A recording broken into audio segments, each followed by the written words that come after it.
നമസ്കാരം. ഇന്ന് നമ്മുടെ ലളിതാ സഹസ്രനാമത്തിൻ്റെ രണ്ടാമത്തെ ക്ലാസ്സാണ്. ആദ്യം തന്നെ നമ്മുടെ ഗുരുനാഥൻ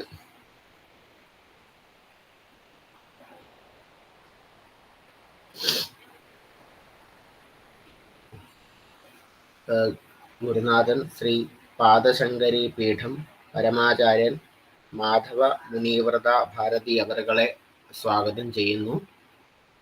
പിന്നെ ക്ലാസ്സിൽ പങ്കെടുക്കാനായി എത്തിയിരിക്കുന്ന ബാക്കി TVSRCയിലെ അംഗങ്ങളെയും ബാക്കി എല്ലാ പഠിതാക്കളെയും ശ്രോതാക്കളെയും ഈ വേദിയിലേക്ക് സ്വാഗതം ചെയ്യുന്നു.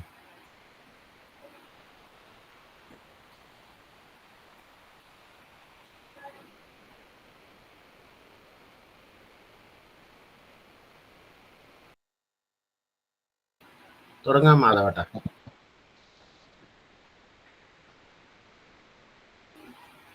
മാധവട്ട മ്യൂട്ടാണ്. പ്രാർത്ഥന അങ്ങനെ വലുതുണ്ടോ? ഇല്ല, അത് ആദ്യത്തെ ദിവസമേ ഉള്ളൂ. ആയിക്കോട്ടെ.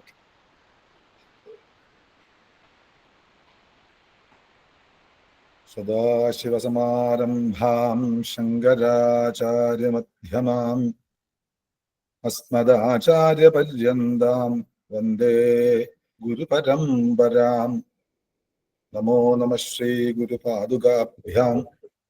നമോ നമഃ ശ്രീ ഗുരുപരമ്പരാഭ്യാം.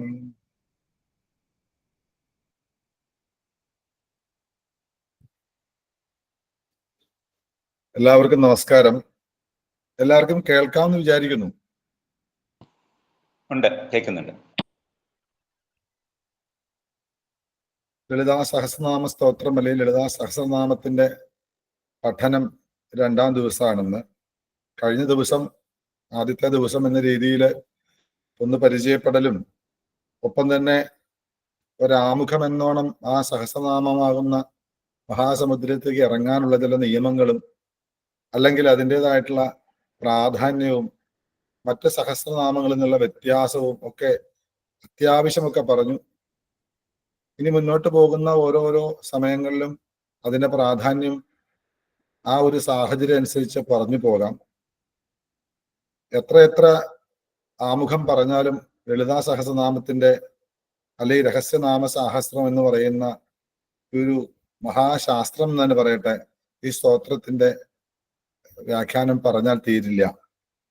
കാരണം ഒരു കാര്യം കൂടി ഇപ്രാവശ്യം പറയണം എന്ന് ഞാൻ വിചാരിച്ചു. ഈ TVSRC എന്നാണെന്നല്ലേ പേര്, അങ്ങനെയല്ലേ? എനിക്ക് ആ പേര് വായിൽ വഴങ്ങി വന്നിട്ടില്ല, അതുകൊണ്ടാണ്. അപ്പോ എന്തായാലും ഈ ഒരു കുടുംബത്തില് പ്രത്യേകിച്ച് ജന്മം കൊണ്ട് ബ്രാഹ്മണ കുലത്തിൽ ജനിച്ച വ്യക്തികളാണ് അധികം എന്ന് ഞാൻ വിശ്വസിക്കുന്നു. അതല്ലാതെ പലരും ആധ്യാത്മികമായിട്ട് ഉന്നതിക്ക് വേണ്ടി ഇതില് സംബന്ധിക്കാം, പഠിക്കാം, അതൊന്നും സാരില്ല. പക്ഷെ വേദി അറിഞ്ഞു വേണം, അല്ലെങ്കിൽ സദസ്സ് അറിഞ്ഞിട്ട് വേണം സംസാരിക്കാൻ, അല്ലെങ്കിൽ എന്തെങ്കിലും ഒരു വിഷയം ചർച്ച ചെയ്യാൻ ഒരു പൊതുവേ ഒരു പ്രമാണമുണ്ട്. സാധാരണ ഒരു കൊച്ചുകുട്ടിയോട് പറയുമ്പോൾ അതിൻ്റെതായ വളരെ വളരെ ലാളിത്യമായിട്ട് പറയാം. ഒരു സയന്റിഫിക് ആയിട്ട് ചിന്തിക്കുന്ന ആൾക്കാർ അവിടെ ആണെങ്കിൽ അതാണെങ്കിലേ അത് ഉൾക്കൊള്ളാൻ സുഖിക്കാൻ പറ്റുള്ളൂ. ഇവിടെ വളരെ ലളിതമായ സാത്വികാംശം കൂടുതലുള്ള മഹാബ്രാഹ്മണര് അല്ലെ അത്തരത്തിലുള്ള കുലത്തിൽ ആ ഒരു പാരമ്പര്യത്തിൽ ജനിച്ചവരും ഒപ്പം അതിഗാംഭീര്യമായിട്ടുള്ള അല്ലെങ്കിൽ അത്യുത്തമമായിട്ടുള്ള ഗൗരവത്തോടെ ഉപാസന ചെയ്യുന്നവരുമായിട്ടുള്ള ബ്രാഹ്മണരാണ് ഇതില് കൂടുതൽ ഒന്നുള്ളത് കൊണ്ട് ചിലപ്പോൾ കുറച്ചൊന്ന് കട്ടിയായി എന്ന് വരും. അപ്പൊ അത് കട്ടിയാവുമ്പോ എനിക്ക് കട്ടി പറയാനൊന്നും അറിയില്ല, പക്ഷെ അതിന്റെ ചില ഭാഷ സാധാരണക്കാരക്കാരും കൂടുതൽ നമുക്ക് ഗ്രഹിക്കാൻ കഴിയും എന്ന് ഞാൻ വിശ്വസിക്കുന്നു.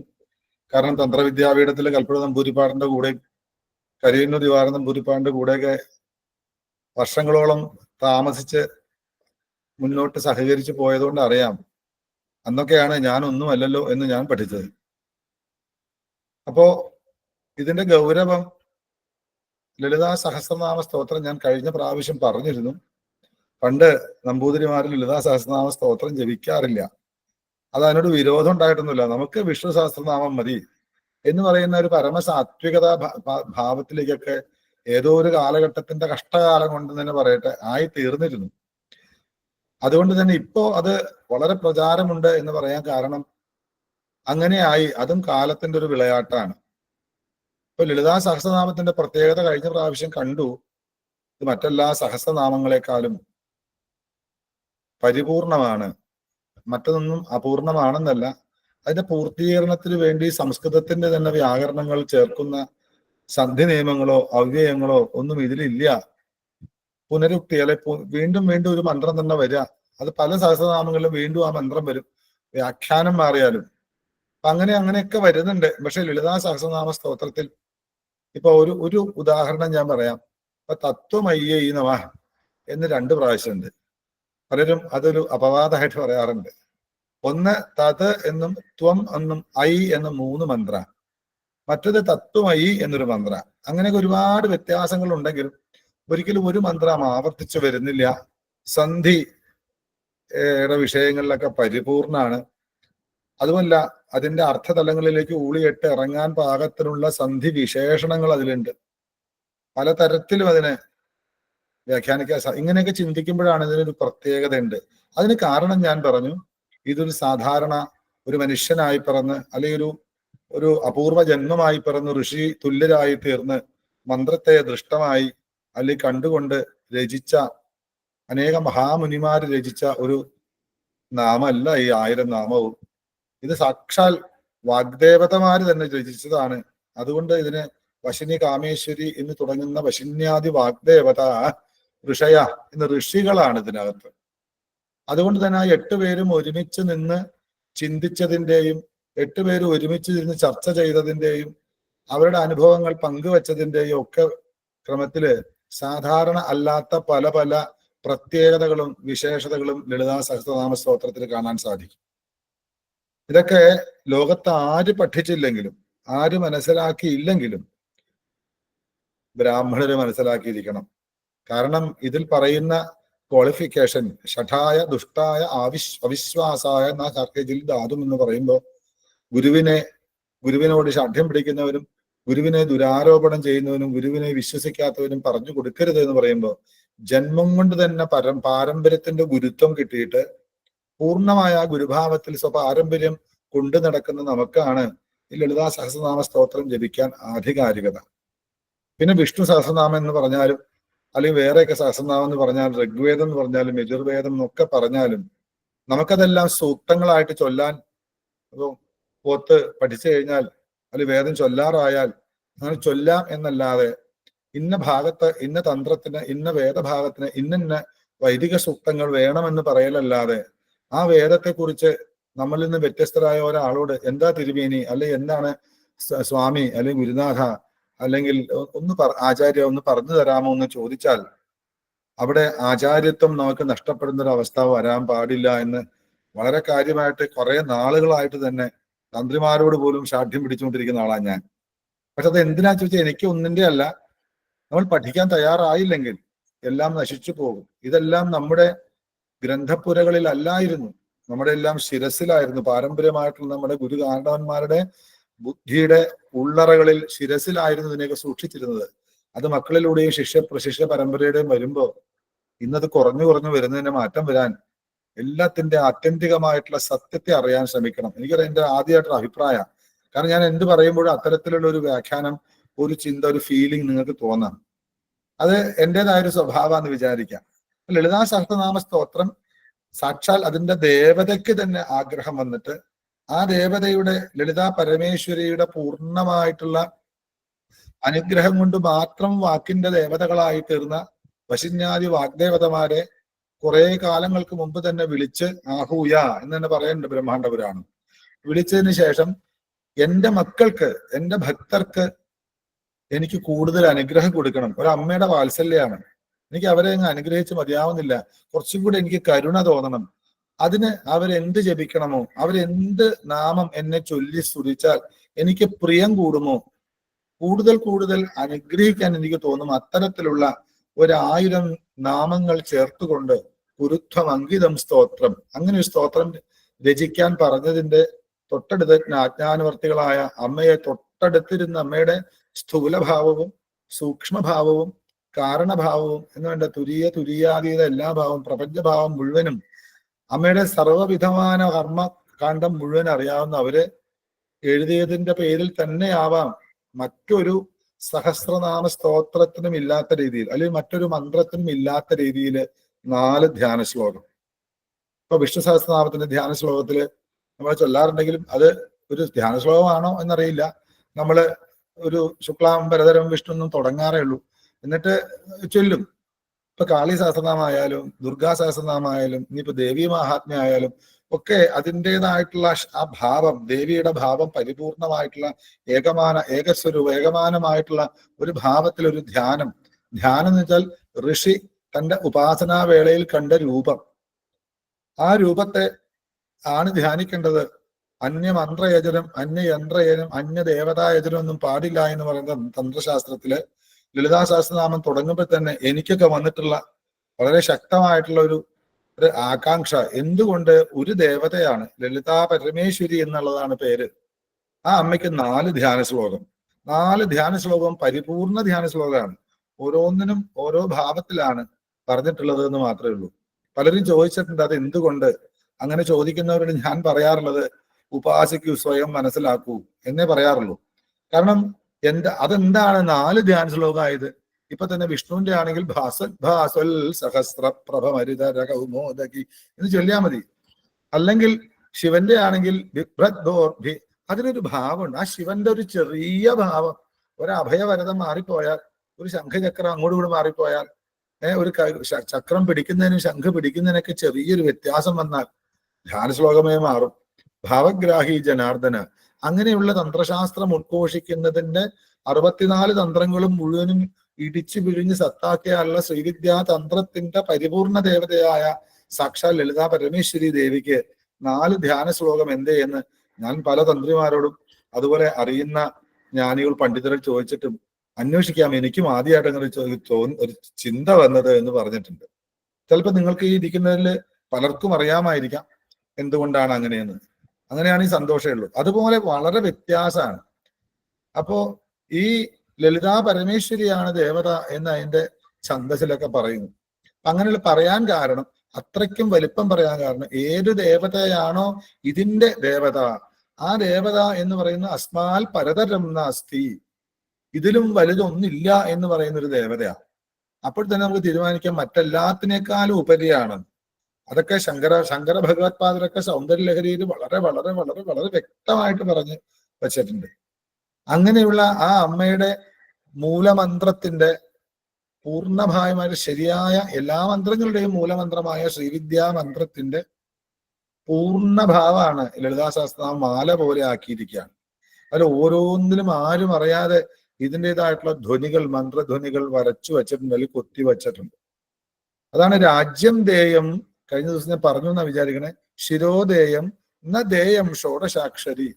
തന്റെ എന്തൊക്കെ നേടിയോ, എത്ര രാജ്യമുണ്ടോ, എത്ര സ്ഥലമുണ്ടോ, എന്തൊക്കെയുണ്ടോ അതൊക്കെ ദേയം കൊടുക്കുവാൻ യോഗ്യമാണ്. ശിരോദേയം. ഒരാൾ ചോദിക്കുകയാണ് തന്റെ തല എനിക്ക് തരാമോ എന്ന് ചോദിച്ചാൽ വെട്ടിക്കൊടുക്കുവാനും ഒരു വിഷമമില്ല. പക്ഷേ ദേയം കൊടുക്കരുത് ഷോഡശാക്ഷരി ശ്രീവിദ്യ എന്ന് ശ്രീവിദ്യാ മഹാതന്ത്രത്തിൽ തന്നെ പറഞ്ഞു വെച്ചിരിക്കുന്നു.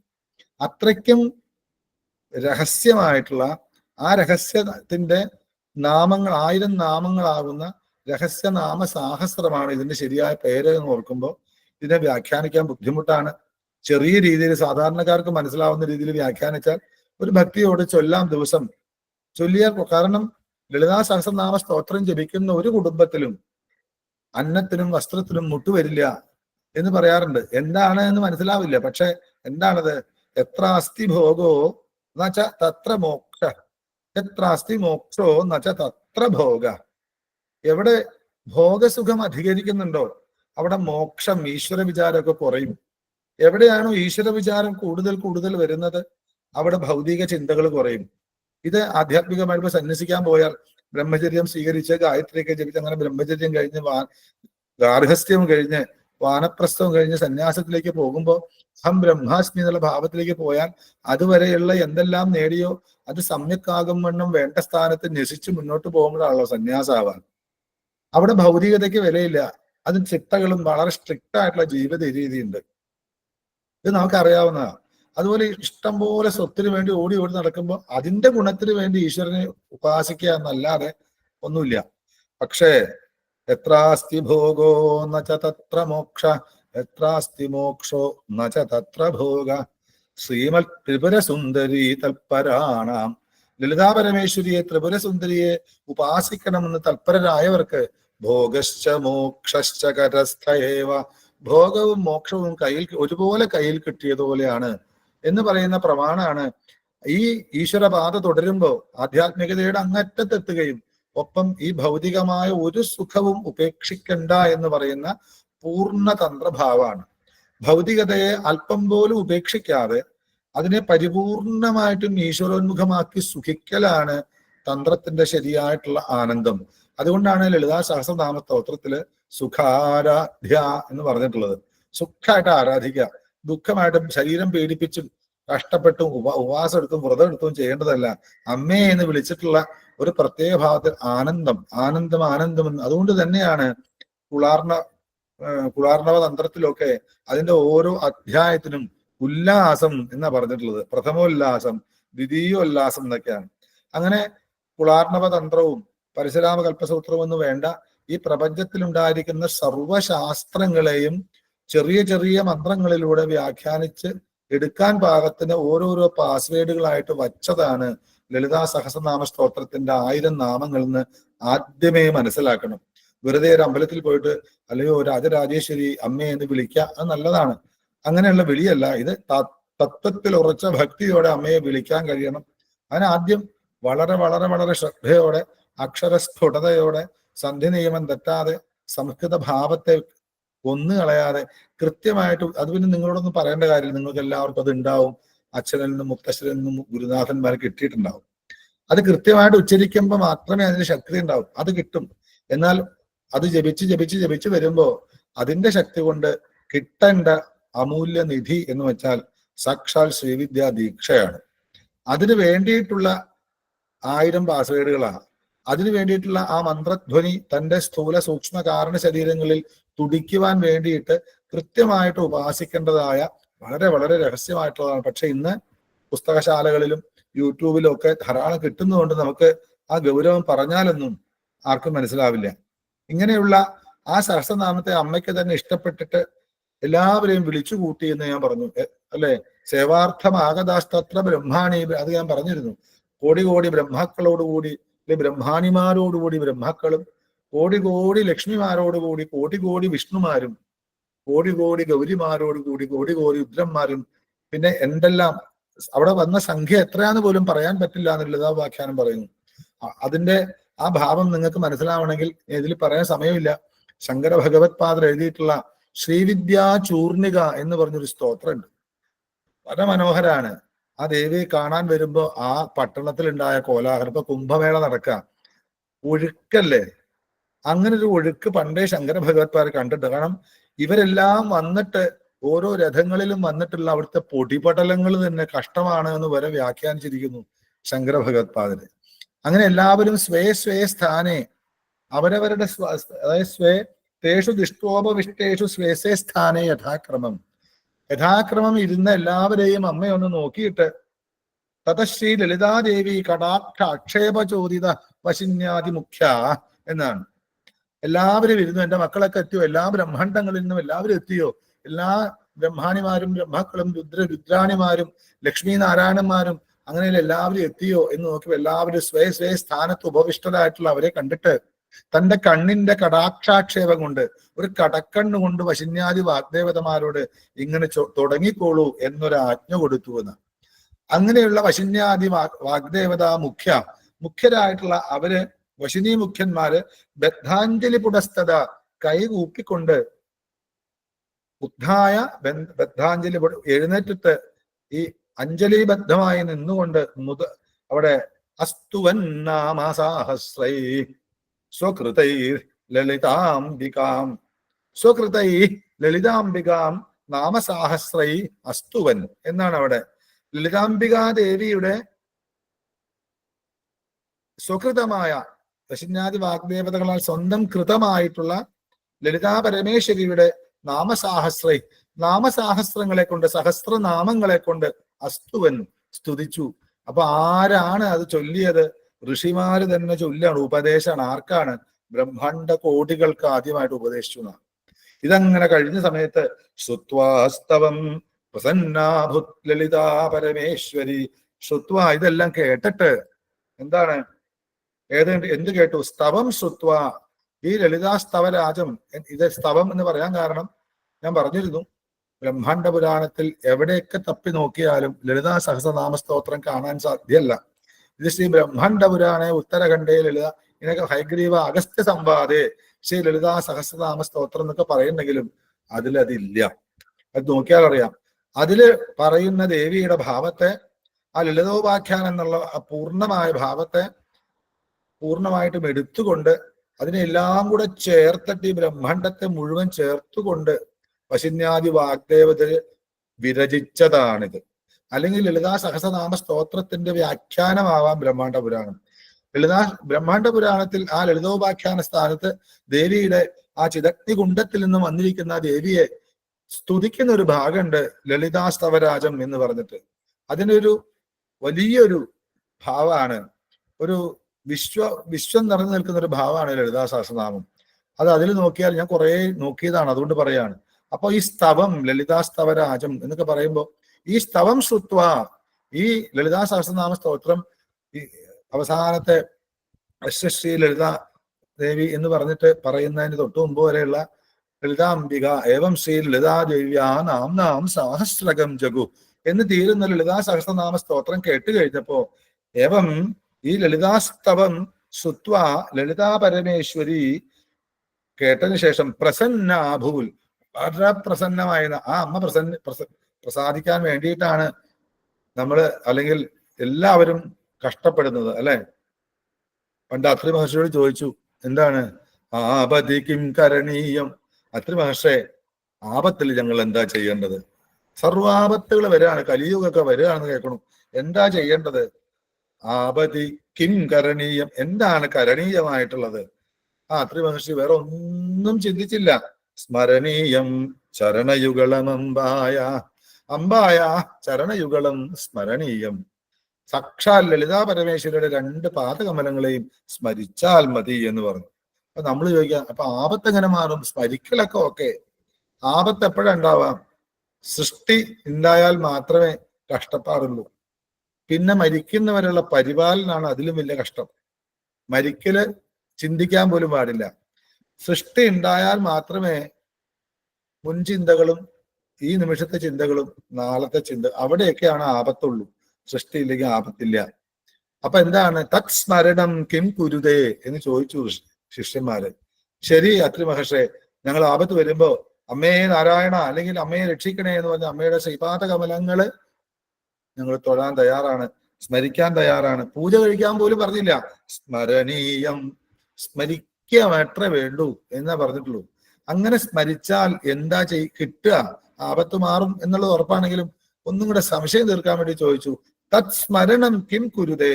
അങ്ങനെ അമ്മയുടെ പാദത്തെ ഇങ്ങനെ സ്മരിച്ചാല് ആ സ്മരണം എന്താ ചെയ്യാ? നമ്മളെ ആപത്തിൽ നിന്ന് രക്ഷിക്കുമോ? അതാണ് ചോദ്യം. ആപതി കിം കരണീയം, എന്താണ് ആപത്ത് ചെയ്യേണ്ടത് മഹാത്മാവേ? സ്മരണീയം അമ്പായ ചരണയുഗളം, അമ്മയുടെ 2 പാദം ചരണ കമലങ്ങളെയും പൂജിക്കാൻ പറഞ്ഞില്ല, സ്മരിക്കുക അത്രേ പറഞ്ഞുള്ളൂ. അപ്പൊ എല്ലാവരും അങ്ങനെ സ്മരിച്ചാൽ ആപത്ത് തീരുമോ എന്ന് നമുക്കാണെങ്കിൽ തോന്നും. അപ്പൊ ശിഷ്യന്മാര് നല്ല സ്വാതന്ത്ര്യത്തോടെ, വിശ്വാസത്തോടെ, അധികാരത്തോടെ ചോദിച്ചു, തത് സ്മരണം, ആ സ്മരണം കിം കുരുതേ, എന്തു ചെയ്യും? അപ്പൊ പറഞ്ഞ വാക്കാണ് ലളിതാ പരമേശ്വരിയുടെ മഹാത്മ്യം.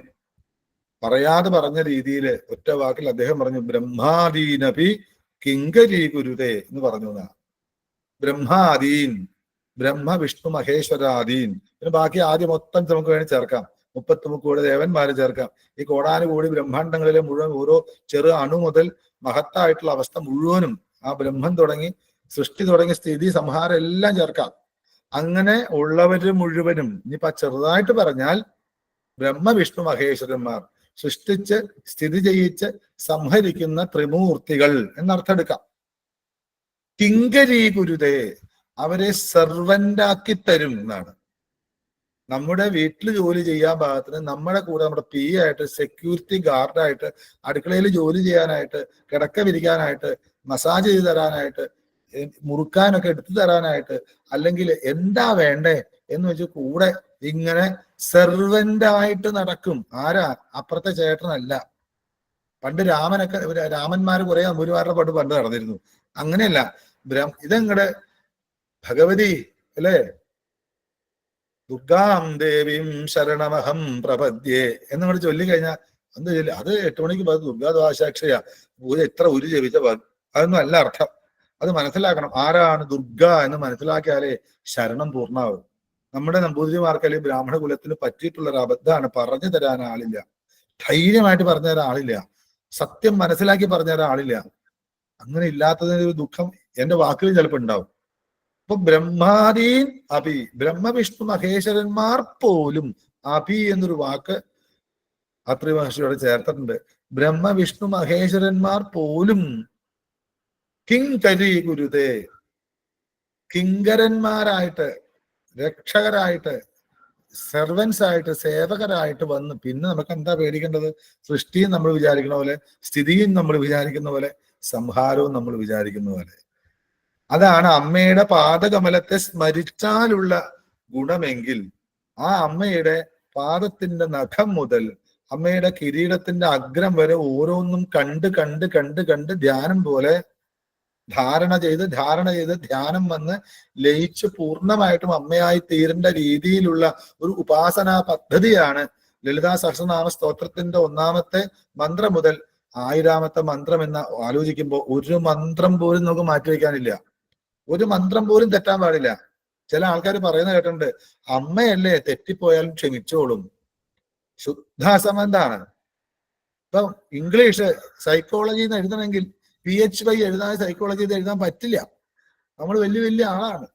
ഇപ്പൊ നമ്മള് സൈക്കോളജി എന്ന് വായിച്ചാൽ അവര് പറയും മിണ്ടരുത്, PhD മിണ്ടരുത്. PhD എന്ന് എഴുതിയാൽ സൈ എന്നാ SY എന്ന് എഴുതി കൂടെ? അങ്ങനെ പാടില്ല, ഇതാണ് നിയമം. റാൻ നമ്മൾ പറയും. KNIFE എന്ന് എഴുതിയിട്ട് നൈഫ് എന്ന് വായിക്കാൻ പറയും, നൈഫ് എന്ന് വായിക്കാൻ സമ്മതിക്കില്ല. അപ്പോഴും നമ്മൾ റാൻ എന്ന് പറയും. സംസ്കൃത പദത്തിന്റെ മുമ്പിൽ അതിനെ കൊന്നുകൊല വിളിച്ചുകൊണ്ട് സ്വന്തം മാതാവിനെ, ഭാഷാ മാതാവിനെ നശിപ്പിക്കുന്ന ഒരു ചരിത്രം ഭാരതത്തിലുണ്ട്. അതിന് ഒരേ ഒരു കാരണം, വേദം കൈകാര്യം ചെയ്യുന്ന ബ്രാഹ്മണ സമൂഹമാണ്. അവര് പഠിച്ചില്ല എന്നുള്ളതാണ്. അവർക്ക് ദാനം ചെയ്യാൻ ഇഷ്ടമാണ്. ഭൂമി ദാനം ചെയ്തു എല്ലാം പോയി, വിദ്യ ദാനം ചെയ്തു എല്ലാം പോയി, എല്ലാം ദാനം ചെയ്ത് പക്ഷെ വേണ്ട രീതിയിൽ എന്തൊക്കെ പോയാലും വിദ്യ ദാനം ചെയ്യാൻ മറന്നു. അതുകൊണ്ട് നമ്മുടെ മുകളിൽ കയറി, അല്ലെങ്കിൽ ആ ബ്രാഹ്മണ്യത്തിന്റെ മുകളിൽ കയറി എന്തൊക്കെയോ കുന്തിച്ചു എന്ന് പറയുന്ന ഇരിക്കേണ്ട അവസ്ഥ ഇന്ന് വന്നുപോയി. കാരണം സംസ്കൃതം കൈവിട്ടുപോയി. ആ സംസ്കൃതം അറിഞ്ഞാലേ ലളിതാ സഹസ്രനാമ സ്തോത്രത്തെ അറിയാൻ പറ്റൂ. അങ്ങനെയുള്ള സംസ്കൃതത്തിലാണ് ഭഗവതി വാഗ്ദേവതമാരെ കൊണ്ട് എഴുതിച്ച് എഡിറ്റ് ചെയ്ത് പക്കയാക്കി വെച്ച് കോടാനുകൂടി ബ്രഹ്മാണ്ട തന്റെ മക്കളെ മുഴുവനും വിളിച്ചുകൂട്ടി അവരുടെ മുമ്പിൽ ഇത് ചൊല്ലിയപ്പോ അമ്മയ്ക്ക് എന്തായി? പ്രസന്നമായ അമ്മ. ഇത് കണ്ടിട്ട് മറ്റുള്ളവർക്കോ സർവേ തേ വിസ്മയം ജഗ്മു ഏ തത്ര സദസി സ്ഥിത തേ. ആ സദസ്സിൽ ഇങ്ങനെ കോടാനുകൂടി ആൾക്കാർ ഇരിക്കുകയാണ്. അങ്ങനെ ഇരുന്നവരെല്ലാം വിസ്മയം ജഗ്മു, ഇത് ഏത് മന്ത്രം? ഇന്ന് വരെ കേട്ടിട്ടില്ല. ഋഗ്വേദം, യജുർവേദം, സാമവേദം, അഥർവേദം, ഉപനിഷത്തുകൾ ഇതൊക്കെ ബ്രഹ്മാവിൽ നിന്നൊക്കെ ഉണ്ടായി വന്നതാ. ഇത് കേട്ടിട്ടില്ല. കാരണം ഇത് സ്വതന്ത്ര എന്നുള്ള ഭാവമാണ്, അമ്മയുടെ മാത്രാണ്. ഇതെന്ത് സാധനമാണ്? എന്തൊരു സുഖം! അത് വശിന്യാദി വാഗ്ദേവതമാരാണ്, സംഗീതത്തിന്റെ ദേവതമാരാണ്. എന്തൊരു സുഖമായിട്ട് ഇങ്ങനെ എല്ലാവരും ഇങ്ങനെ അശ്രു പൊഴിച്ചുകൊണ്ട് അമ്മയെ കുറിച്ച് ഇങ്ങനെ പറയാണ്. ദേവഭാഷയിലാണ്, അവരെല്ലാം ദേവന്മാരാണ്. നമ്മൾ മലയാളം പറയുമ്പോൾ മനസ്സിലാവുന്നവരെ മനസ്സിലാവും, നമുക്കത് വ്യാഖ്യാനിച്ചാലേ മനസ്സിലാവും. അങ്ങനെ കേട്ട് വിസ്മയം ജഗ്മു, വിസ്മയമായി തീർന്നു. എന്നിട്ടോ എന്തൊക്കെയാ വിസ്മയമാവാൻ കാരണം? ഇത് ഏത് മന്ത്രമാണ്? ഇത് എന്തിനാണ് അമ്മ നമ്മളെയൊക്കെ വിളിച്ച് കസേര ഇരുത്തിയിട്ട് ഇത് വശിന്യാദി വാഗ്ദേവതമാരെ കൊണ്ട് ചൊല്ലിച്ചു എന്ന് എല്ലാവരും ഇങ്ങനെ വിചാരിച്ച് ബ്രഹ്മവിഷ്ണു മഹേശ്വരന്മാരെല്ലാവരും ഇങ്ങനെ വിസ്മയം പൂണ്ടിരിക്കുമ്പോ തദപ്രോവാച ലളിത സദസ്യാൻ ദേവതാഗണാൻ മമാജ്ഞയൈവ വാഗ്ദേവ്യാ ചക്രുസ്തോത്രമനുത്തമം. അവിടെ ഭഗവതി തന്റെ ആ എന്താ പറയണ്ട ഏറ്റവും വിദ്യ എന്ന് പറയേണ്ട 32 വിദ്യക്ക് തുല്യമായിട്ടുള്ള 16 രണ്ടു നിര പല്ലുകള് പുഞ്ചിരിച്ചുകൊണ്ട് തൊണ്ടിപ്പുഴൻ തോറ്റുപോകുന്ന ചുണ്ടുകളൊന്ന് അനക്കിക്കൊണ്ട്, അതൊക്കെ ലളിതാ സഹസ്രനാമം പറയുമ്പോൾ പറയുന്നുണ്ട്, അമ്മയൊന്ന് സംസാരിച്ചാൽ സരസ്വതി കച്ചവി മാറ്റി വെക്കുന്ന. കച്ചവിയിൽ ഇങ്ങനെ സരിഗമ പദനിസ ഇങ്ങനെ വായിച്ചിങ്ങനെ അമ്മയെ സ്തുതിക്കുമ്പോ നന്നായിട്ടുണ്ട് എന്ന് പറയാൻ നന്നാന്ന് പറയുമ്പോഴത്തേക്കും കച്ചവി എടുത്ത് സഞ്ചിയിലാക്കി മാറ്റി വെക്കും. എന്റെ വീണയ്ക്ക് ഒരു മധുരമില്ല എന്ന് പറയുന്നതാണ് അമ്മയുടെ ഒരു ചെറിയ ശബ്ദം. ആ ശബ്ദം പുറപ്പെട്ടു. എന്താണ്? തഥപ്രോവാച. ഉവാച എന്നല്ല അവിടെ, പ്രോവാച പ്രകർഷേണ ഉവാച. പ്രപഞ്ചത്തിന്റെ പരമഭട്ടാര്യ ചക്രവർത്തിനിയാണ്, മഹാരാജ്ഞിയാണ്. ആ അമ്മ പറയുന്നതിന് ഉവാച എന്ന് പറയാൻ പറ്റില്ല. പ്രോവാച ഉയർന്ന രീതിയിൽ പറഞ്ഞു. എന്താണ്? ആര്? ലളിത. സദസ്യാൻ ദേവതാഗണാൻ അവരോട് പറഞ്ഞു. എന്താണ്? മമ ആജ്ഞയൈവ ആജ്ഞായവ, എന്റെ ആജ്ഞ കൊണ്ട് മാത്രമാണ്. എന്ത്? വാഗ്ദേവ്യ, ഈ വാഗ്ദേവിമാര് അനുത്തമം സ്തോത്രം ചക്രു, ഞാൻ പറഞ്ഞിട്ടാണ്. നിങ്ങൾ വിസ്മയിക്കൊന്നും വേണ്ട, ഇതെന്താണെന്ന് വിചാരിക്കണ്ട, ഇത് അവരുടെ തോന്നിവാസമൊന്നുമല്ല. എന്റെ ആജ്ഞ കൊണ്ട് ഈ വശന്യാദി വാഗ്ദേവതമാര് ഉണ്ടാക്കിയതാണ് എന്റെ 1000 നാമങ്ങൾ. ഉത്തമം, എനിക്ക് വളരെ ഇഷ്ടപ്പെട്ടു. എന്നിട്ട് പിന്നെയും പറയാണ്, അങ്കിതം നാമഭദ്ദിവ്യൈ മമ പ്രീതി വിധായകൈ. എങ്ങനെയുള്ളതാണ് സ്തോത്രം ഉണ്ടാക്കിയത്? മമ പ്രീതി വിധായകൈ, എന്റെ പ്രീതി കൂടി കൂടി വരാൻ വേണ്ടിയിട്ട് ദിവ്യൈ നാമഭി അങ്കിതം, ദിവ്യങ്ങളായിട്ടുള്ള നാമങ്ങളാൽ കൂട്ടിച്ചേർത്തുകൊണ്ട് അങ്കിതമാക്കിക്കൊണ്ട് എന്റെ പ്രീതി കൂട്ടുവാനായിക്കൊണ്ട് എന്റെ ആത്മമുഖാന്തരമാണ് ഈ വാഗ്ദേവിമാര് ഈ അനുത്തമമായ സ്തോത്രം ഉണ്ടാക്കിയത് എന്ന് അതിന്റെ പൂർവ്വഭാഗത്തിൽ പറയാണ്. എന്നിട്ട് ഇത്രയും പറഞ്ഞതിന് ശേഷം ഇപ്പൊ ഞങ്ങൾ എന്താ ചെയ്യേണ്ടത് എന്നൊരു ചോദ്യം ചിലപ്പോ ഈ എല്ലാവർക്കും വന്നു കാണാം. അവരോട് പറയാണ്, തത് പഠത്വം സദാ യൂയം സ്തോത്രം മത് പ്രീതി വർദ്ധയെ. ഇത് പറഞ്ഞത് ഒരു രാഷ്ട്രീയക്കാരുടെ പരിപാടിയിലല്ല. കോടി കോടി കോടി കോടി ബ്രഹ്മാണ്ടങ്ങളിലെ ബ്രഹ്മവിഷ്ണു മഹേശ്വരന്മാരും യക്ഷഗന്ധർവ കിന്നര പറഞ്ഞ എല്ലാവരും കൂടിയിരിക്കുന്ന ലോകത്തിലെ പ്രപഞ്ചത്തിലെ ആദ്യ വിശാല ഹിന്ദു സമ്മേളനമായിരിക്കും. അങ്ങനെയുള്ള അവിടെ മഹാരാജ്ഞി പദത്തിൽ ഇരുന്നു കൊണ്ട് എനിക്കിത് ഭയങ്കരമായിട്ട് ഇഷ്ടപ്പെട്ടു. ഞാൻ പറഞ്ഞിട്ട് അവരുണ്ടാക്കിയത് ദിവ്യനാമങ്ങളാണ് 1000. അപ്പൊ ഇത് എന്തിനാണാവോ നമുക്ക് ഉപദേശിച്ചത്? വാഗ്ദേവിമാരെ കൊണ്ട് ഉപദേശിക്കുക ചെയ്ത അത്രയും വലിയ മഹത്വമാണ് ഇതിന്. അപ്പോഴാണ് അതിന് ഉത്തരം പറയുന്നത്, പഠത്വം യൂയം, നിങ്ങൾ ഇത് പഠിക്കണം എന്ന് സാക്ഷാൽ ലളിതാ പരമേശ്വരിയാണ് ഉപദേശിച്ചത്. എന്തിനു വേണ്ടിയാ? മത് പ്രീതി വർദ്ധയെ, എന്റെ പ്രീതി നിങ്ങൾക്ക് വേണമെങ്കിൽ, എന്റെ ശക്തി നിങ്ങൾക്ക് വേണമെങ്കിൽ, എന്റെ അനുഗ്രഹം നിങ്ങൾക്ക് വേണമെങ്കിൽ, യൂയം നിങ്ങൾ സദാ സ്തോത്രം പഠത്വം, സദാ സദാ സദാ ഈ സ്തോത്രം പഠിച്ചു കൊള്ളണം എന്ന് പറഞ്ഞത് മനുഷ്യനോടല്ല, ബ്രഹ്മവിഷ്ണു മഹേശ്വരന്മാരോടാണ്. അത്ര മഹത്താണ് ഈ സഹസ്രനാമ സ്തോത്രത്തിന്റെ ഉദ്ഭവം. എന്നിട്ട് എന്നാ പഠിച്ചോളാം, ഞങ്ങൾ ജപിച്ചോളാം എന്ന് മാത്രമല്ല, അത് മാത്രം പോരെ മക്കളെ എന്ന് പറഞ്ഞിട്ട് ഭഗവതി പറയാണ്, പ്രവർത്തയധ്വം ഭക്തേഷു മമ നാമ സഹസ്രകം ഇതം നാമസാഹസ്രം മേയോ ഭക്ത പഠതേ സകൃൽ സമേ പ്രിയതമോജ്ഞേയ തസ്മൈ കാമാൻ ദദാമ്യഹം എന്ന് പറഞ്ഞു. ഇത് നിങ്ങൾ പഠിച്ചാൽ പോരാ, പഠിപ്പിക്കണം. പഠിക്കുകയും പഠിപ്പിക്കുകയും ചെയ്യുന്ന പറയുന്നതാണ് പ്രവർത്തയത്വം. ഇതിനെ വളർത്തണം. പ്രവർത്തയത്വം, ഇത് നിങ്ങൾ ജപിച്ചാൽ മതി, ലോകം മുഴുവൻ ഇത് വളർത്തിക്കൊണ്ടുവരണം. ഭക്തേഷു, ഭക്തന്മാരുടെ ഇടയിൽ ഇത് വർദ്ധിപ്പിക്കണം. എന്ത്? മമ നാമസഹസ്രകം, ഈ 1000 നാമങ്ങൾ ചൊല്ലേണ്ട പല പല എന്നൊക്കെയാണോ എന്റെ വിധി, അതല്ല, നിങ്ങൾ ഭക്തന്മാരുടെ ഉള്ളിൽ വർദ്ധിച്ചു വർദ്ധിച്ചു കൊണ്ടുവരണം. അതിനുവേണ്ടി നിങ്ങൾ കഷ്ടപ്പെടണം, ഓടി നടക്കണം. എല്ലാ ഭക്തന്മാരുടെ ഉള്ളിലും ഈ 1000 നാമങ്ങൾ ചൊല്ലാനുള്ള ഇഷ്ടമുണ്ടാവണം. കൃത്യമായിട്ട് ചൊല്ലണം. എന്തിനു വേണ്ടിയിട്ടാ? സമേ പ്രിയതമോജ്ഞേയ തസ്മൈ കാമാൻ ദദാമ്യഹം. അങ്ങനെ ആകുമ്പോഴാണ് എനിക്ക് പ്രിയം വന്നിട്ട് അവരുടെ ആഗ്രഹങ്ങളൊക്കെ സാധിക്കട്ടെ എന്ന് എനിക്ക് അനുഗ്രഹിക്കാൻ പറ്റും. എന്റെ ശക്തി കൊണ്ടാണ് ഈ വാഗ്ദേവന്മാർ ഇതൊക്കെ ചെയ്തത്. നിങ്ങൾ ചെയ്യുന്ന സൃഷ്ടി, സ്ഥിതി, സംഹാരം, തിരോധാനം, അനുഗ്രഹം, അങ്ങനെ പഞ്ചകൃത്യ പരായണന്മാരാണ് നിങ്ങൾ. അതുകൊണ്ട് നിങ്ങള് പഞ്ചപ്രേതങ്ങളുമാണ്. നിങ്ങളുടെ ഉള്ളിൽ ഈ സൃഷ്ടിക്കാനും സ്ഥിതി ചെയ്യിക്കാനും സംഹരിക്കാനും തിരോധാനം ചെയ്യിക്കാനും അനുഗ്രഹം കൊടുക്കുവാനുള്ള ശക്തി ഞാനാണ് തന്നത്. അതുകൊണ്ട് എന്റെ പ്രീതി ഇല്ലെങ്കിൽ ഈ പ്രപഞ്ചം ഓടിക്കാൻ പറ്റില്ല. അത് വേണമെങ്കിൽ നിങ്ങൾ സ്വയമായിട്ട് അത് നിത്യം സദാ സദാ പഠിക്കുക, ഉപാസിക്കുക, ഒപ്പം ഭക്തന്മാരുടെ ഉള്ളിൽ ഇത് വളർത്തി വളർത്തി വളർത്തിയെടുക്കുക.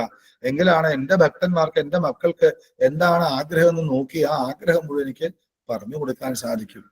അതാണ് സൗന്ദര്യലഹരിയിലെ ശങ്കര ഭഗവത്പാദര് ശിവശക്രിയായുക്തോ യദി ഭവതി ശക്ത പ്രഭവിതും ന ചേദേവം ദേവോ ന ഖലു കുശലസ്പന്ദിതുമപി അദസ്ത്വാം ആരാധ്യാം ഹരിഹര വിരിഞ്ചാദിഭിരപി പ്രണന്തും സ്തോതും വാ കഥമകൃത പുണ്യ പ്രഭവതി എന്ന് പറഞ്ഞു വെച്ചത്. ഈ ബ്രഹ്മവിഷ്ണു മഹേശ്വരന്മാർക്ക് അമ്മയുടെ അനുഗ്രഹം ഇല്ലെങ്കിൽ ശക്തിയായുക്തോ യതി, ശക്തിയോടുകൂടി തീർന്നാൽ മാത്രം ശക്തപ്രഭവിതും, ചലിക്കാൻ പോലും, അല്ലെങ്കിൽ കുശലസ്പന്ദിതം ന ശക്തത എന്നാണ്, ഒന്ന് അനങ്ങാൻ പോലും സാധിക്കില്ല എന്ന് പറയുമ്പോൾ ഈ ബ്രഹ്മവിഷ്ണു മഹേശ്വരന്മാർക്ക് മുഴുവനും അമ്മയുടെ അനുഗ്രഹം ഉള്ളത് കൊണ്ടാണ് അവർക്ക് ചെയ്യാൻ പറ്റുന്നത്. അതുകൊണ്ട് നിങ്ങൾക്ക് ശക്തി വർദ്ധിക്കാൻ, എന്റെ പ്രീതി കൂടാൻ നിങ്ങൾ ജപിക്കൂ. ജപിച്ച് ജപിച്ച് എല്ലാവർക്കും പറഞ്ഞു കൊടുക്കൂ. എല്ലാവരും എന്റെ പ്രിയ ഭക്തന്മാരായി തീരട്ടെ. എന്നിട്ട് പറയുന്നു, ദേവി പറഞ്ഞ കാര്യം പറയാണ്ടിരിക്കാൻ പറ്റില്ലല്ലോ. ശ്രീചക്രേമാം സമഭ്യർച്യ ജപ്വാ പഞ്ചദശാക്ഷരീം പശ്ചാന്നാമസാഹസ്രം മേ കീർത്തയൻ മമ തുഷ്ടയേ മമ അർച്ചയന്തു വാ വിദ്യാം ജപതു വാ നവ കീർത്തയൻ നാമസാഹസ്രം ഇതം മത് പ്രീതയേ സദാ മത് പ്രീത്യാ സകലാൻ കാമാൻ ലഭതേ നാത്ര സംശയം തസ്മാൻ നാമസഹസ്രം മേ കീർത്തയേത്വം സദാ ആദരായി. ഇങ്ങനെ പറഞ്ഞ് അവസാനിപ്പിച്ചു എന്നാണ്.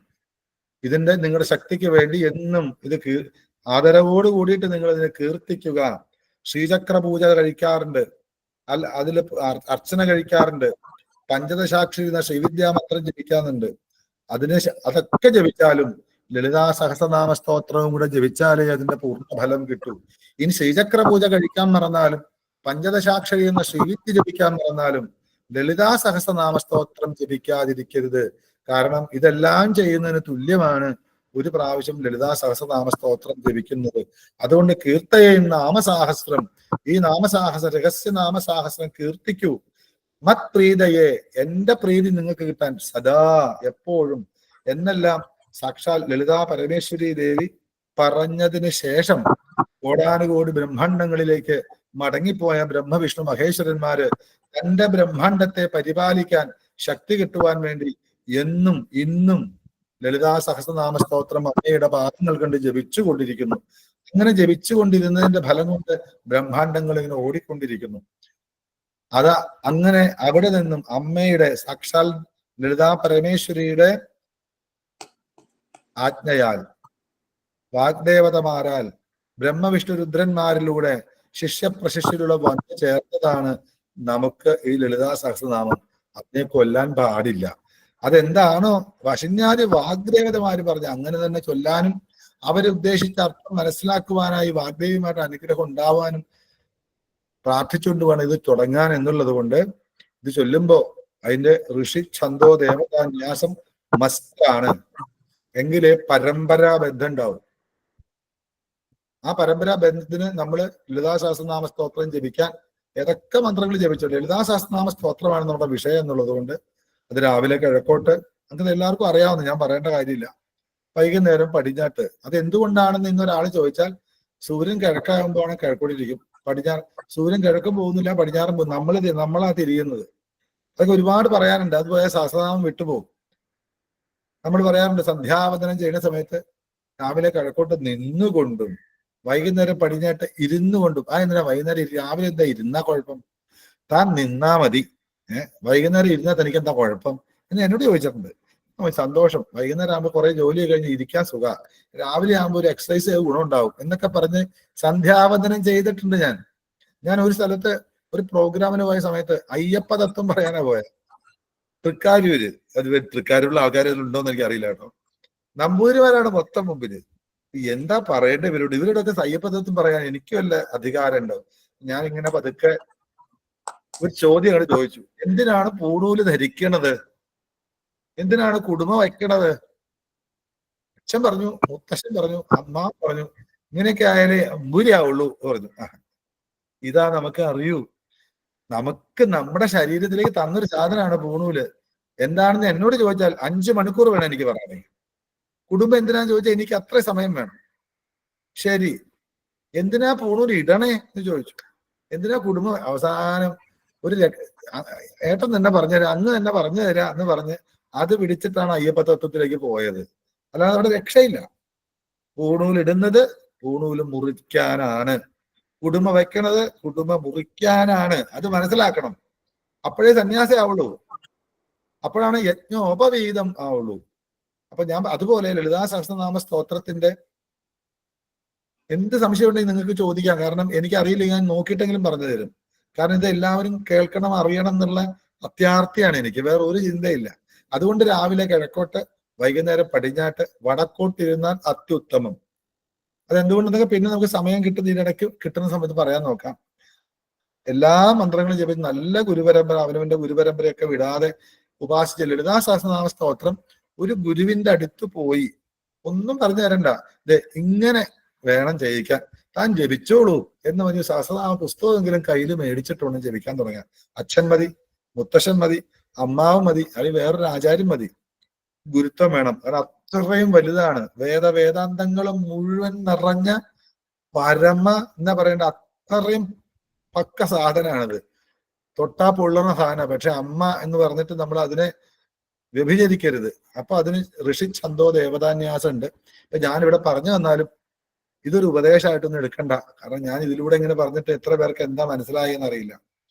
അച്ഛനോട് പറയാം, എനിക്ക് ലളിതാ സഹസ്രനാമം ഉപദേശിച്ചു തരണം.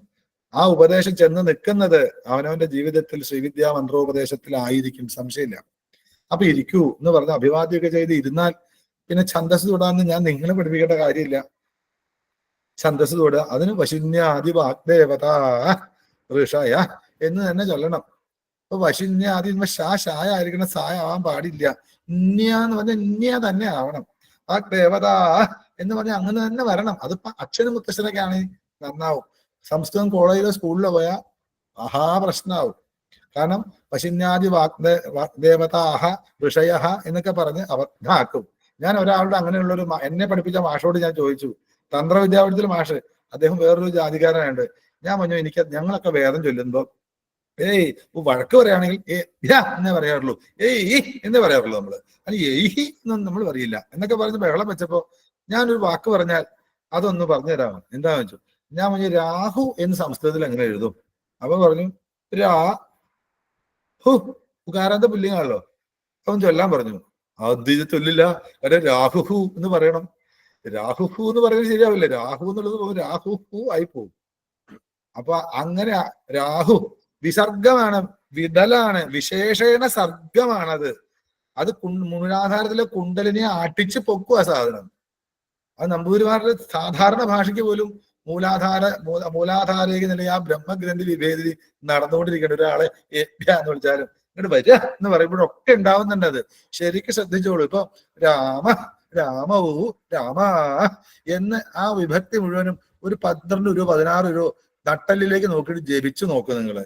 അങ്ങനെ പൊളയും, പറന്നു പോവും. ഞാൻ അനുഭവം കൊണ്ടാ പറയണത്. ഇത്ര ആധികാരികമായിട്ട് പറയാൻ എനിക്ക് അറിയാവൂ. ചിലപ്പോ എന്നെ എല്ലാവരും അഹങ്കാരി എന്ന് വിളിച്ചാലും എനിക്ക് സന്തോഷമുള്ളൂ.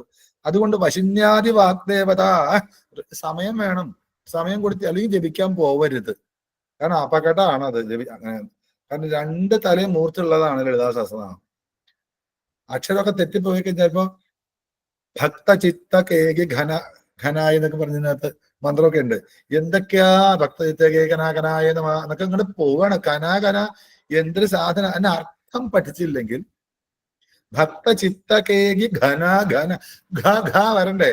അതുകൊണ്ട് അക്ഷരസ്ഫുടത ഞാൻ ക്ലാസ് എടുക്കുമ്പോൾ അത് ശ്രദ്ധിക്കുന്ന കൂട്ടത്തിലാണ്. അത് അങ്ങനെ വിഷമമുള്ളവർ ക്ഷമിക്കാം. രണ്ടാമത് ചിട്ട ഉണ്ടാവണം. അതിന് ഋഷി എന്നൊരു ശിരസിലാണ്. അപ്പൊ ചോദിക്കണം, എന്തിനാണ് ഋഷി തലയിൽ എന്ന് ചോദിച്ചാലേ ഉത്തരം കിട്ടും. എന്തിനാണ് മൃഗമുദ്ര, എന്താണ് ഈ 2 വിരലിൽ എന്താ ഇത്ര അകറ്റി നിർത്തുന്നതിന്റെ കാര്യം എന്താ, അതെന്താ ഇത്ര തീണ്ടല് തൊടിയില് ഈ നടുവിൽ ഇന്ന് ഇങ്ങനെ വെച്ചാൽ പോലെ, അല്ലെങ്കിൽ ഇങ്ങനെ വെച്ചാൽ എളുപ്പം. ഇങ്ങനെയൊക്കെ ചോദിച്ചാലാണ് അച്ഛനും മുത്തശ്ശനും തന്ത്രിമാരും പഠിച്ചു പറഞ്ഞു തരുള്ളൂ. മറ്റത് ചുണ്ടിന്റെ ഈ മുയൽ ചുണ്ടിന്റെ മുകളിലാണ് എന്ന് പറഞ്ഞിട്ട് ഇവിടെ ആരായിരിക്കണം? ഛന്ദസോ വൃത്തമോ ആര് പറഞ്ഞു തന്നിട്ടുണ്ട്? പറഞ്ഞത് തന്നിട്ടുണ്ടെങ്കിൽ വളരെ സന്തോഷം. ഹൃദയത്തിൽ ദേവത, അത് ശരി ഇവിടെയല്ലേ, തലയുടെ ബുദ്ധിയുടെ ഉള്ളിലല്ലേ ദേവത. എന്താണ് ഹൃദയം?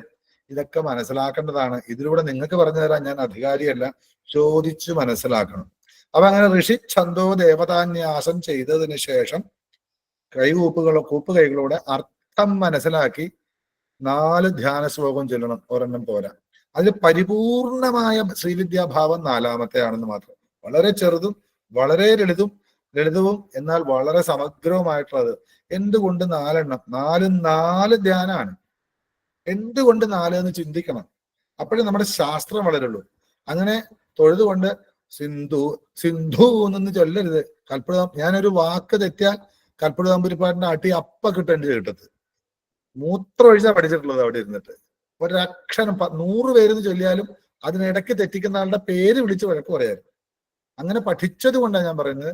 സിന്ധു എന്ന് പറയാൻ പഠിക്കണം. സിന്ധു അല്ല സിന്ധു. അങ്ങനെ സിന്ധൂരാരുണ വിഗ്രഹം തൃണയനാം മാണിക്യമൗലിസ്ഫുരത്താരാനായക ശേഖരാം സ്മിതമുഖീമാപീനവക്ഷോരുഹാം പാണിഭ്യാം അളിപൂർണരത്നചഷകം രക്തോത്പലം ബിഭ്രതീം സൗമ്യാം രത്നഘടസ്ഥരക്തചരണാം ധ്യായേത് പരാമംബികാം. ഇങ്ങനെ അടുത്ത ഇത് ചൊല്ലുമ്പോ സിന്ധൂരാരുണ വിഗ്രഹം എന്ന് പറഞ്ഞാൽ അതിന്റെ അർത്ഥം ഇങ്ങനെ തെളിഞ്ഞു വരണം. അങ്ങനെ പഠിക്കണം. തൃണയനാം മാണിക്യമൗലി സ്ഫുരൽ താരാനായക ശേഖരാം സ്മിതമുഖീൻ ആപീനവക്ഷോരുഹ. ഇങ്ങനെ അർത്ഥം തെളിഞ്ഞു വരണമെങ്കിൽ അതിനെ പദച്ഛേദം ചെയ്ത് അതിനെ അന്വയാർത്ഥമാക്കി കഴിഞ്ഞിട്ട് ആ അർത്ഥം മനസ്സിലാക്കി ആ രൂപത്തെ ഇങ്ങനെ കണ്ടിട്ട് ആദ്യത്തെ ധ്യാന ശ്ലോകം ചെല്ലണം. അതിന്റെ വേറൊരു ഭാവമാണ് ധ്യായേത് പത്മാസനസ്ഥാം വികസിതവദനാം പത്മപത്രായതാക്ഷീം ഹേമാഭാം പീതവസ്ത്രാം കരകലിതലസദ്ധേമ പത്മാം വരാംഗീം സർവാലങ്കാരയുക്താം സതതമഭയദാം ഭക്തനമ്രാം ഭവാനീം ശ്രീവിദ്യാം ശാന്തമൂർത്തിം സകലസുരനുതാം സർവസമ്പത്പ്രദാത്രീം. ഇങ്ങനെ അർത്ഥമറിഞ്ഞ് ചൊല്ലിയാൽ ആ ധ്യാനരൂപം ഇങ്ങനെ കണ്ട് 4 ധ്യാനരൂപം കാണും. അതെന്താ ഇങ്ങനെ 4 ചിന്തിച്ചു വരുമ്പോ സാക്ഷാൽ മഹാടഷോടശി ഭാവത്തിലേക്കൊക്കെ പോവാനുള്ള ഈ വശന്യാദി വാഗ്ദേവതമാര് 4 ഭാവത്തിൽ കണ്ട അത്രയധികം ഉദാത്തമായ സങ്കല്പങ്ങൾ പറഞ്ഞു തരാൻ സാധിക്കുന്ന 4 ധ്യാന ശ്ലോകങ്ങളാണ്. ആ ധ്യാന ശ്ലോകങ്ങളുടെ അർത്ഥം ഇപ്പോ ഏതായാലും 3:50 10 മിനിറ്റെങ്കിലും സംശയം ചോദിക്കാൻ സമയം കൊടുക്കണം എന്ന് പറഞ്ഞുകൊണ്ട് ഞാനിപ്പോ നിർത്താൻ ഉദ്ദേശിക്കുകയാണ്. അല്ല, ഇന്ന് സംശയം ചോദിക്കാൻ ആരുമില്ലെങ്കിൽ 10 മിനിറ്റ് കൂടെ പറയാമെന്ന് മാത്രം. അങ്ങനെ ധ്യാന ശ്ലോകം ചൊല്ലുക. പിന്നെ ഓങ്കാരത്തോടു കൂടി അവസാനത്തെ മന്ത്രം വരെ ജപിക്കുക. കാരണം അത് സ്തോത്രം എന്ന് തന്നെയാ ഉണ്ടായിട്ടുള്ളത്. അത് ഒരിക്കലും അർച്ചിക്കാനുള്ള നാമാവലിയായിട്ടല്ല. ലളിതാ സഹസ്രനാമ സ്തോത്രം. സ്തോത്രം സ്തോതും യോഗ്യമാണ്, സ്തുതിക്കാൻ യോഗ്യമുള്ളതാണ്. ഉറക്കെ തന്നെ വേണം, നിർബന്ധമാണ്. മനസ്സിൽ ജപിച്ചാലും പോരാ.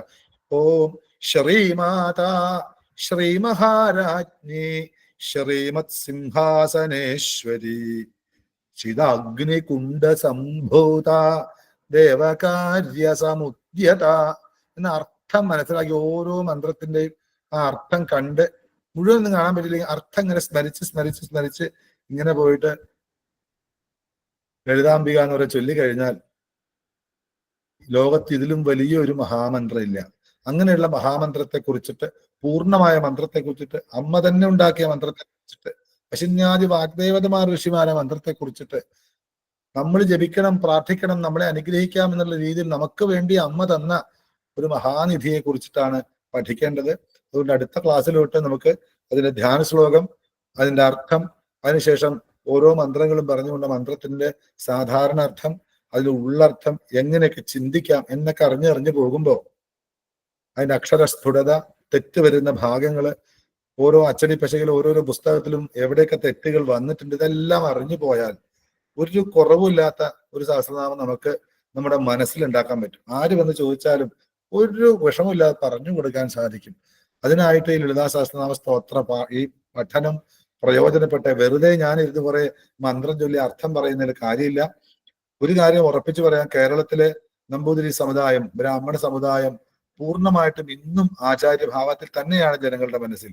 നമ്മളത് കളയാതെ സംസ്കൃതം ശരിക്കും പഠിച്ചുകൊണ്ട്, ശാസ്ത്രങ്ങൾ പഠിച്ചുകൊണ്ട്, മറ്റെന്ത് ജോലി ആയിക്കോട്ടെ, നമ്മുടെ ആ ഭാഷയെ, നമ്മുടെ സംസ്കാരത്തെ, ബ്രാഹ്മണ്യത്തെ, പൂണൂലിനെ, സന്ധ്യാവന്ദനത്തെ എല്ലാം സ്വന്തം ജീവനേക്കാൾ ഉപരി സ്നേഹിച്ചുകൊണ്ട് മുന്നോട്ട് പോകാൻ തയ്യാറായി നോക്കൂ. എല്ലാവരും അവരവര് അടക്കി വെച്ചതൊക്കെ വിട്ടിട്ട് അവരവരുടെ ജോലി ചെയ്തുകൊണ്ട് നമ്മളെ എല്ലാം സ്വസ്ഥാനത്തിരുത്തി നമ്മുടെ അനുഗ്രഹത്തിന് വേണ്ടിയിട്ട് അവർ കൈകൂപ്പി നിൽക്കും. നമ്മുടെ സംസ്കാരത്തിന്റെ അധപ്പതനാണ് നമ്മളെ നശിപ്പിച്ചത്. അത് വരാതിരിക്കാൻ നമ്മുടെ സംസ്കാരത്തെ സ്നേഹിക്കാം, ഗവേഷണം നടത്താം, ശക്തമായി ചോദ്യം ചോദിച്ച് ഓരോന്നിനെ കീറി മുറിച്ച് ഗവേഷണം നടത്തുക. എനിക്ക് അങ്ങനെ വളരെ ഇഷ്ടമുള്ളൊരു കാര്യമായിട്ട് പറയാണ്. അതുകൊണ്ടാണ് ഇന്നും പൂർണ്ണഭാവത്തോടെ, ധൈര്യത്തോടെ എനിക്ക് ആരോടെങ്കിലൊക്കെ എന്തെങ്കിലും പറയാൻ സാധിക്കുന്നത്. എല്ലാവർക്കും അത് പഠിക്കാനുള്ള മനസ്സുണ്ടാവട്ടെ. സാക്ഷാൽ ലളിതാ പരമേശ്വരി ദേവി അതിനുള്ള ശക്തി വാഗ്ദേവതമാരിലൂടെ തരട്ടെ. ഇനി എന്താ ഞാൻ ഈ 10 മിനിറ്റുള്ളിൽ ചെയ്യേണ്ടതെന്ന് പറഞ്ഞാൽ ഞാൻ ചെയ്യാം. നമസ്കാരം. ഒരു സംശയം ചോദിച്ചോട്ടെ?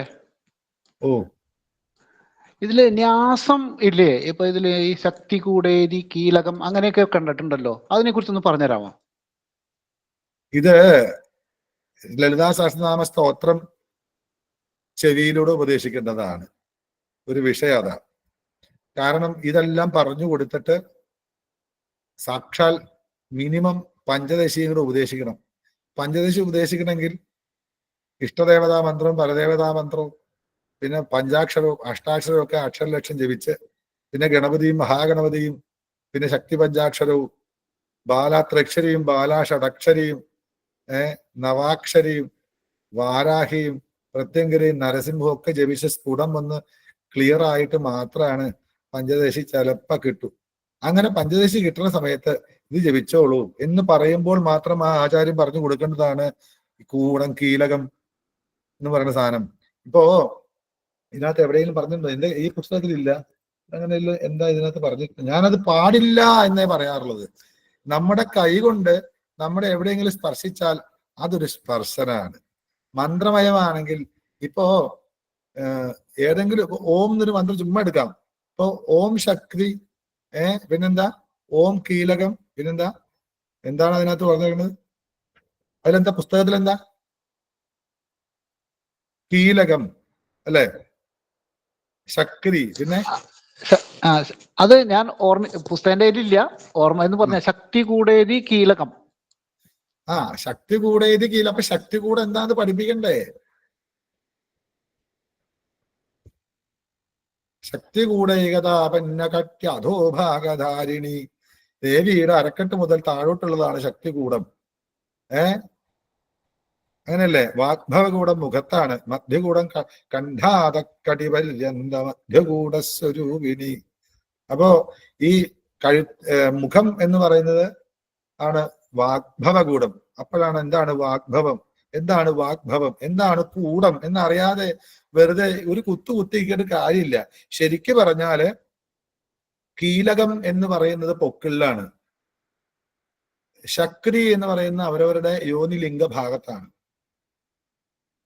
കീലകം എന്ന് പറഞ്ഞാൽ താക്കോൽ എന്നുള്ള അർത്ഥമല്ലേ? താക്കോൽ എന്നുള്ള അർത്ഥമല്ലേ അത്? കീലകം എന്ന് പറഞ്ഞാൽ എന്താ? കീലകം എന്ന് പറഞ്ഞാൽ ഇത് അങ്ങനെയൊന്നും പെട്ടെന്ന് കിട്ടരുത് എന്നുള്ളതാണ്. അതായത് ദേവി മഹാത്മ്യത്തിൽ പറയുന്നുണ്ട്, കീലകം പറയുന്നുണ്ട് അതിനകത്ത്. ഇതെങ്ങനെ ഭയങ്കര ശക്തിയാവുന്നു. മഹാദേവൻ കയറി ഇടയ്ക്കൊരു സ്റ്റോപ്പ് ഇട്ട് വെച്ചു. മഹാദേവനാണ് ഇത്, മഹാദേവേന കീലിതം.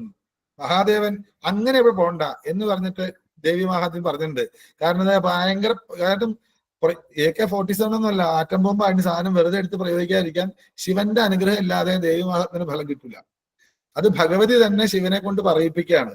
ഇത് മഹാദേവേന കീലിതം എന്ന് പറയുന്ന പോലെ ഇതിപ്പോ അയം ബീജം ക്ലീം ശക്തി സൗ കീലകം എന്നൊക്കെ പറയാറുണ്ട്. അപ്പൊ അയം ബീജം എന്ന് വെച്ചാൽ ശരിക്കും ആ മൂലാധാരം ആ ഭാഗത്താണ്. ക്ലീം ശക്തി എന്ന് പറയുമ്പോ ഞാൻ കൂടുതൽ പറയണില്ല. പൊക്കിള് അല്ലെങ്കിൽ ഗുഹ്യസ്ഥാനം പാദം, ഇതാണ് എന്റെ സ്ഥാനം. ഇത് ഞാൻ പറയാം, നാളെ തൊട്ട് യൂട്യൂബിലൊക്കെ നോക്കിയിട്ട് പാദവും പൊക്കിളൊക്കെ നോക്കി നാളെ തൊട്ട് തൊടാൻ തുടങ്ങും. ഞാൻ ഉപദേശിച്ചിട്ടേ ഇല്ല, പറഞ്ഞിട്ടുമില്ല. എനിക്കിത് അറിയാനും വയ്യ, അത്രേ ഉള്ളൂ. അത് ഈ ഷോഡശാക്ഷരി, പഞ്ചദശാക്ഷരി, നവാക്ഷരിയൊക്കെ പറഞ്ഞു കൊടുക്കുമ്പോ ഗുരുവിന്റെ അടുക്ക പോയിരുന്ന് ഇത് ഇവിടെയാണ് ശക്തി, ഇവിടെയാണ് കീലകം വേണ്ടത് എന്ന് പറഞ്ഞു കൊടുത്ത് ബീജവും ശക്തിയും കീലകവും പറഞ്ഞു കൊടുത്ത് നിസിപ്പിച്ച് പറഞ്ഞു കൊടുത്താൽ അത് വളരെ രഹസ്യമായിട്ട് കൊണ്ടു കിടക്കണം. ഇത് ലളിതാ സഹസ്രനാമ സ്തോത്രം മുഴുവൻ രഹസ്യമാണ്. അതിനകത്ത് ഇപ്പൊ തന്നെ ശിവശക്തിയുക്തോ എന്ന് പറഞ്ഞ് നമ്മൾ സൗന്ദര്യയിൽ എഴുതുന്നുണ്ട്. അതിനെങ്ങനെ ഇടിച്ചങ്ങോട്ട് പിഴിഞ്ഞാൽ അതിന് അക്ഷരം എടുത്താൽ ശ്രീവിദ്യാമന്ത്രമായി.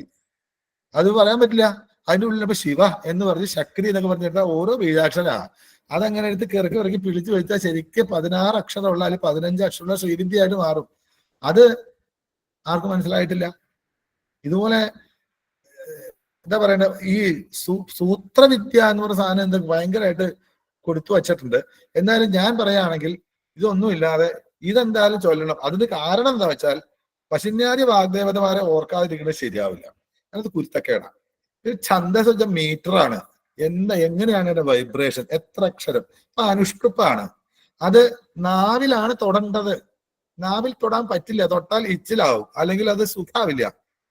അപ്പൊ അതിന് മേൽചുണ്ട്, മൂക്കിലെ ശ്വാസം വന്ന് തട്ടുന്ന ഈ അക്ഷരങ്ങളെ പ്രയോഗിക്കുന്ന മൂക്കിലെ ശ്വാസം തട്ടുന്ന നാവിലേക്ക് വരുന്ന ഭാഗത്ത് നമ്മൾ ആ മേൽചുണ്ടിന് മുകളിൽ എന്ന് പറയുന്ന സാധനം അതാണ്. ശ്വാസവുമായിട്ട് ബന്ധമുണ്ട്, നാവുമായിട്ട് ബന്ധമുണ്ട്. അതിന് ഇവിടെ തൊട്ടാൽ അത്ര ഉണ്ടാവില്ല. ഇവിടെ അല്ലല്ലോ, ഇത് ചിബുകമായി പോകും. ഇവിടെയാണ് അതിന്റെ സ്ഥാനം.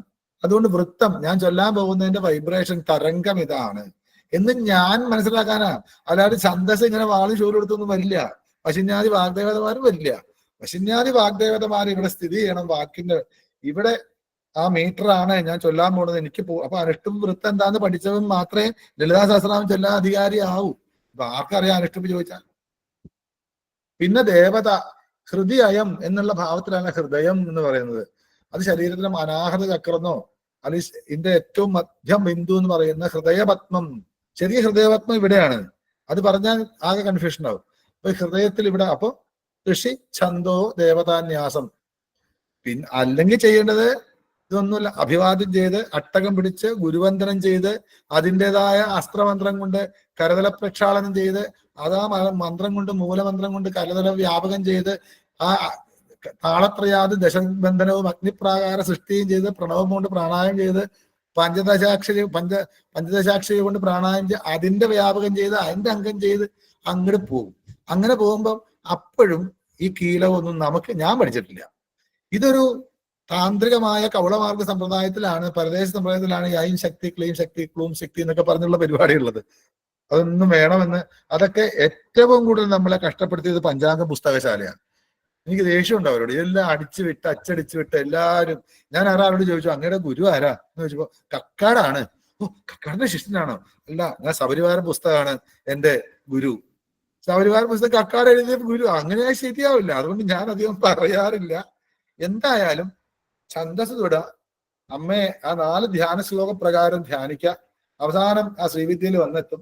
എന്നിട്ട് ശരിക്കും അമ്മയെ കണ്ടുകൊണ്ട് ആ പാദങ്ങൾ കണ്ടുകൊണ്ട് ശ്രീമാത എന്താണെന്ന് മനസ്സിലാക്കിക്കൊണ്ട് കുറച്ചെങ്കിലും അവസാനം വരെ ചൊല്ലി കഴിഞ്ഞാൽ സത്യം പറഞ്ഞാൽ ഒറ്റ സഹസ്രനാമം കൊണ്ട് സമാധിയാവും ശരിക്കും ചോദിച്ചാൽ.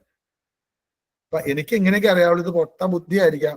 ഞാൻ കുറച്ചിങ്ങനെ നാവിനെല്ലാം പറയണ കൂട്ടത്തിലാണ്. എന്തായാലും വളരെ സന്തോഷം കേട്ടിരുന്നത്. ചോദിച്ച ചോദ്യം നല്ലതാണ്.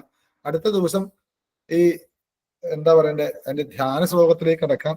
വെറുതെ ഇങ്ങനെ ചൊല്ലി ഇങ്ങനെ ചൊല്ലേണ്ടതെന്നല്ല. എന്തുകൊണ്ട് 4 ധ്യാന ശ്ലോകമായി, എന്തുകൊണ്ട് സിന്ദൂരാരണ വിഗ്രഹം എന്നൊക്കെ പറയുന്നത് വേറെ എന്തെങ്കിലും അർത്ഥമുണ്ടോ എന്നൊക്കെ അറിയാവുന്നിടത്തോളം പറയാൻ ശ്രമിക്കാം. പിന്നെ കഴിഞ്ഞ ദിവസത്തെ ക്ലാസ് ഇഷ്ടപ്പെട്ടോ, നിങ്ങൾക്ക് മനസ്സിലാവുന്നുണ്ടോ ഒന്നും എനിക്കറിയില്ല. 3 മണിയാകുമ്പോൾ ഊണൊക്കെ കഴിച്ച് ഇവിടെ വന്നിരിക്കും. കുറെ എന്തൊക്കെയോ പറയും, പോകുന്നല്ലാതെ എല്ലാവർക്കും ഇഷ്ടപ്പെടുന്നുണ്ട്. ഇഷ്ടപ്പെടുന്നേക്കാളും കൂടുതൽ മനസ്സിലാവുന്നുണ്ട്, ഇൻട്രസ്റ്റ് ഉണ്ട് കൂടുതൽ അറിയാൻ. എങ്കിലേ കഥ കേൾക്കുമ്പം മൂളിയാ മാത്രമേ കഥ പറയാൻ തോന്നും. ഇതിപ്പോ ഇതിലായതുകൊണ്ട് എല്ലാവരുടെ മൂളിയാലും പ്രശ്നമാവും. എന്തായാലും ഇതിനൊരു സാധാരണ സഹസ്രനാമമായിട്ട് കാണരുത്, അത്രേ പറയാം. കാരണം ഹയഗ്രീവ മുനി അഗസ്ത്യ മുനിക്ക് പറഞ്ഞു കൊടുത്തതാണ്. അതിന്റെ ചരിത്രം പറഞ്ഞപ്പോഴാണ് ഇത്രയും വരെ എത്തി. ഇനി ഈ സഹസ്രനാമത്തിലെ ശ്രീമാതാന്ന് തുടങ്ങിയ കുറച്ച് സ്ഥലം വരെ അമ്മയുടെ ശരീരമാണ്, ഫിസിക്കൽ ബോഡിയാണ്. പിന്നീട് പിന്നെ അമ്മയുടെ കർമ്മകാണ്ഡാണ്, അമ്മയുടെ കർമ്മം, അമ്മ എന്താണ്. പിന്നെ അമ്മയുടെ സൂക്ഷ്മ ശരീരം, പിന്നെ കാരണ ശരീരം, പിന്നെ അമ്മ ആരാണെന്നുള്ള പ്രപഞ്ച ശരീരം എത്തിക്കഴിയുമ്പോഴത്തേക്കും ലളിതാംബികാവും. അത്രയ്ക്കും. അതുകൊണ്ടാണ് സഹസ്രനാമം ഇടയ്ക്ക് വെച്ച് പകുതി വെച്ചിട്ട് ഭയങ്കര ഉറക്കം വരുന്നു, ബാക്കി നാളെ ജപിക്കാം എന്നൊരു നോവൽ ജപിക്കണമെങ്കിൽ ജപിക്കാൻ പാടില്ല. കാരണം നമ്മുടെ സൂക്ഷ്മ ശരീരം പോയാലും കാരണ ശരീരം പോയാലും സ്ഥൂല ശരീരം പോയാലും നമ്മൾ ചത്തുപോകും. അത് മൊത്തമാണ്. അപ്പൊ ശ്രീമാതാ ലളിതാംബിക എന്ന് അവസാനിപ്പിക്കണം. അപ്പോൾ അങ്ങനെ 20 മിനിറ്റ് മതി, നല്ല രീതിയിൽ ചൊല്ലിയാൽ തന്നെ 25 മിനിറ്റ് മതി. അപ്പോ ആ അമ്മ അനുഗ്രഹിക്കട്ടെ. ആ അമ്മയാണ് ഞാൻ ശ്രീപാദശങ്കരിയായിട്ട് എൻ്റെ ഒരു ക്ഷേത്രം പോലെ വച്ചിട്ടുള്ള പഞ്ചലോഹത്തിന്റെ പക്ക ശ്രീവിദ്യയാണ്. മടിയില് ഒരു കുരുത്തക്കേടായിട്ടുള്ള നവനീത കൃഷ്ണൻ മടിയിലുണ്ട് എന്നുള്ളൊരു ധ്യാന ശ്ലോകം വന്നുപോയി. അങ്ങനെ കണ്ണനെ അങ്ങനെ എടുത്തുകൊണ്ടിരിക്കുന്ന ശ്രീവിദ്യ ലോകത്തില്ല. പക്ഷെ ദേവി ഭാഗവതത്തിലെ തൃതീയ സ്കന്ധത്തില് 36, 37, 38 ശ്ലോകത്തിൽ അതുണ്ട്. അത് അന്വേഷിക്കുമ്പോൾ പിന്നെ മനസ്സിലാവും. എന്തായാലും എന്തൊക്കെയോ പറഞ്ഞു. എന്തെങ്കിലും 4 മണി കഴിഞ്ഞു, ക്ഷമിക്കാം. അതെ ഏട്ടാ, ഒരു സംശയം. ഈ ഛന്ദസ് അന്തർജനങ്ങൾക്ക് ചെല്ലാൻ പാടുമോ? എന്നെ ആരും ഇതിലായതുകൊണ്ട് ആരും തല്ലില്ല എന്നുള്ളതുകൊണ്ട് എനിക്ക് പറയാമല്ലോ. കാരണം ഇത് ഓൺലൈനിലായോണ്ട്. അല്ല, തല്ലൊന്നുമില്ല, നേരിട്ട് കണ്ടാലും പറയുന്നത്. ഇങ്ങനെയല്ല, സ്ത്രീകൾക്ക് പ്രഭം ജപിക്കാൻ പാടില്ല, സ്ത്രീകൾക്ക് ഓങ്കാരം ജപിക്കാൻ പാടില്ല, അവർക്ക് ബലി ഇടുമ്പോ കിഴക്കോട്ടേ പാടുള്ളൂ, അവർ മുഖം കാണിക്കാൻ പാടില്ല. ശരിക്ക് അന്തർജനമാണ്.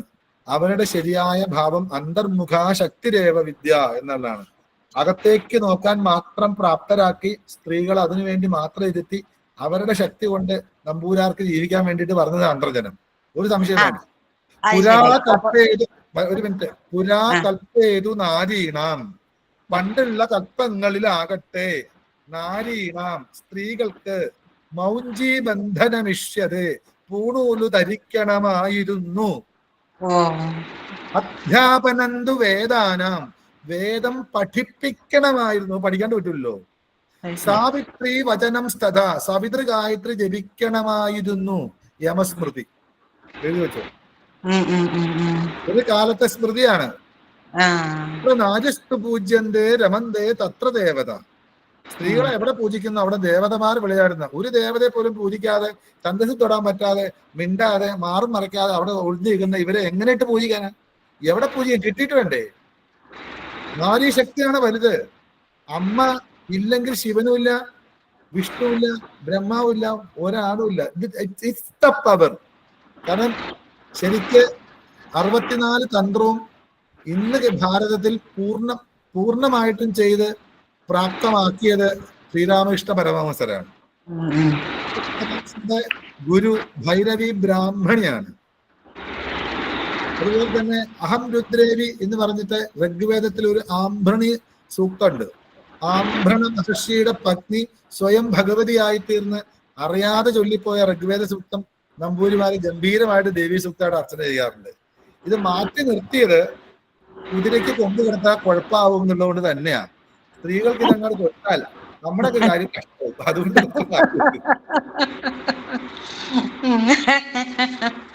ഓക്കെ, 4 മണിയായി, ഇനി ഒന്നുമില്ലല്ലോ. നന്നായുണ്ട് കേട്ടാ ക്ലാസ്. ശരി, നമസ്തേ. നന്ദി മാധവേട്ട. എല്ലാവർക്കും ഇന്ന് എല്ലാവർക്കും ഇനി അടുത്ത ക്ലാസ് ഞായറാഴ്ച 4 മണി. നമസ്കാരം ആചാര്യ. നമസ്കാരം. നമസ്കാരം. നമസ്കാരം.